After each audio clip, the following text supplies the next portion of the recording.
installé la 5G, et la 5G est disponible sur 7.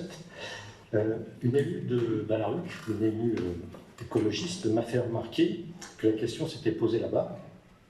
Elle a interrogé la mairie, M. Canovas, pour demander si la population avait été informée dans le cadre de la loi Abeille, qui oblige en fait à déposer un dossier d'information à la mairie.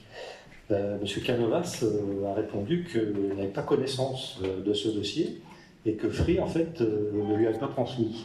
Donc il a engagé des poursuites, on va dire, des poursuites légales pour obtenir ce dossier. Et je voulais savoir si, ici à Sète, nous avons eu communication de ces dossiers ou pas. Ma connaissance, non, mais je vais me renseigner pour savoir exactement ce qu'il en est. Effectivement, c'est un programme national, on va dire, à l'échelle départementale aussi, mais sur cette, moi, je n'ai pas été informé de ce dossier. Il y a eu beaucoup de communications qui ont été faites, mais pas par nous. Et nous avons été tenus au courant de ce genre de choses. Et je vous donnerai une réponse très rapidement. D'accord, non, parce qu'il semblerait que c'était... Vincent Sabatier a des informations. Lui, c'est l'adjoint technique, donc lui, c'est...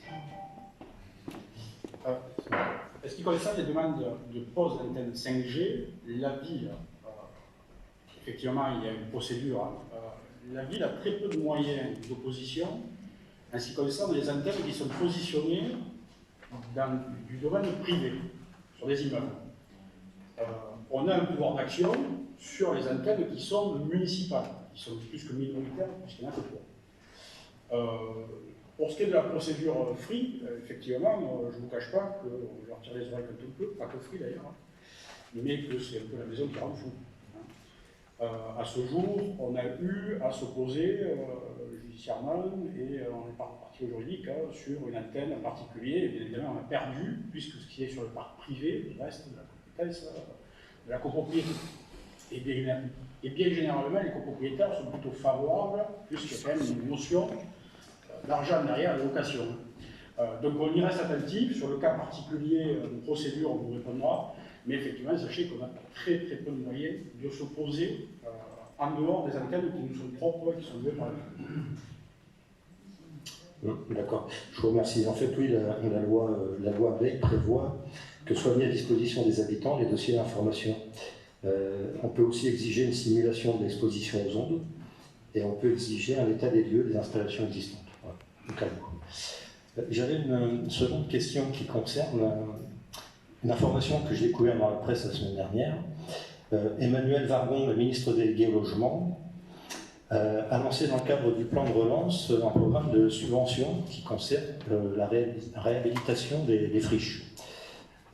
Dans ce cadre-là, 1200 dossiers ont été déposés en France, qui sont reçus par les préfets, et 200 ont été retenus dans la première vague, dont 38 pour l'Occitanie. Je n'ai pas vu 7 dans cette première vague, dans ces dossiers, et dans la mesure où nous sommes territoire pilote de sobriété foncière, je me posais la question, par exemple à Frontignan, on a 2 projets retenus à hauteur d'1 million d'euros de subvention. Est-ce que nous avons, nous, déposé des dossiers? Il y aura une seconde vague de 350 millions d'euros bientôt qui vont être alloués. Est-ce que nous faisons partie de cette seconde vague ou comment ça s'articule avec le territoire de pilote de sobriété foncière? Ou est-ce que nous n'avons déposé aucun dossier? Oui, effectivement, nous on fera partie de la deuxième vague, mais je pense qu'il y avait déjà eu des opérations qui avaient été réalisées, notamment sur le site de Flexis.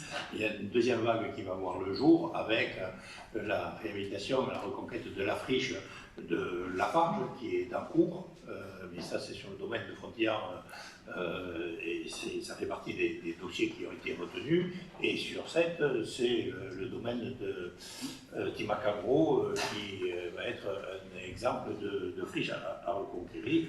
Et la SAEDIT, pour sa part, a déposé une demande de dossier dans le cadre de l'entrée est, partie sud, puisqu'il y avait beaucoup de friches industrielles qui étaient à réhabiliter. Mais ça fera partie de la deuxième vague.